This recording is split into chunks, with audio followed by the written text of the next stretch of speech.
There is an automatic procedure within the human body which, if not interfered with, will eliminate disease, trouble, sorrow, and death, as stated in the Bible. George W. Carey wrote this in 1920 in his almost forgotten book, God-Man, the Word Made Flesh. And this discovery exposes the lie that organized religions have spent 2,000 years convincing humanity of, that salvation comes from outside, from a crucified Savior, from an enlightened guru, from a sacred institution, when the biological mechanism of enlightenment is literally pulsing within the spinal column of every human being at this exact moment. Medical science has already mapped the brain structures involved, identified the neurotransmitters released, and documented the physiological changes that occur when someone goes through what traditions call the second birth.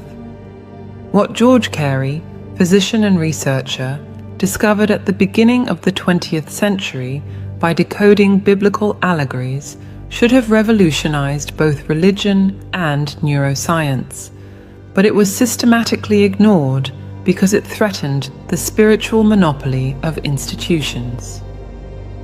The Christic oil mentioned in sacred scriptures is a real, measurable secretion that your pineal and pituitary glands produce in specific cycles determined by lunar position.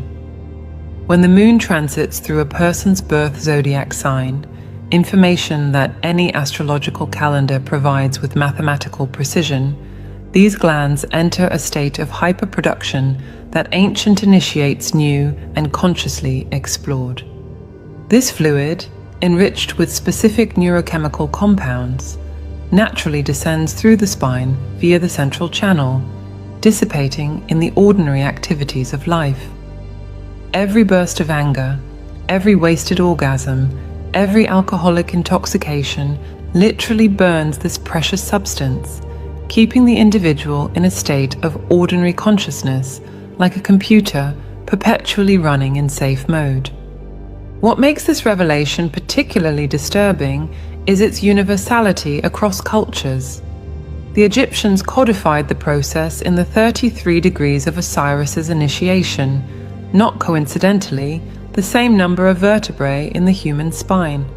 The Hindus described with surgical precision the path of Kundalini through the nadis and chakras, mapping each energy center with its corresponding nerve plexus.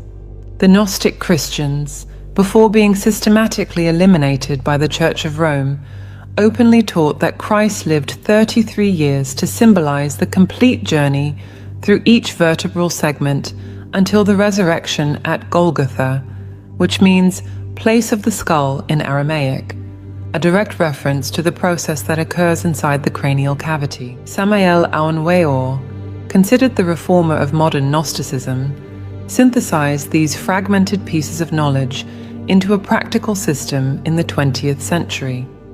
His revelations about the master glands as biological Joseph and Mary, perpetually generating the Christological birth, were confirmed decades later by research on endogenous DMT production by the pineal and the altered states induced by specific meditative practices.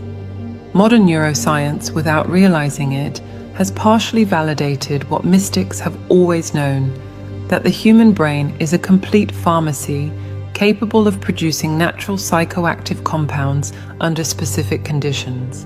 The question that should disturb any serious seeker is, why has this knowledge remained hidden? The answer reveals a conspiracy not of men in dark rooms, but of institutionalized ignorance. When you understand that you can activate your own process of Christification without intermediaries, without tithes, without submission to ecclesiastical hierarchies, you become spiritually autonomous. And spiritually autonomous individuals are impossible to control through fear of hell or the promise of paradise. This process does not require blind faith.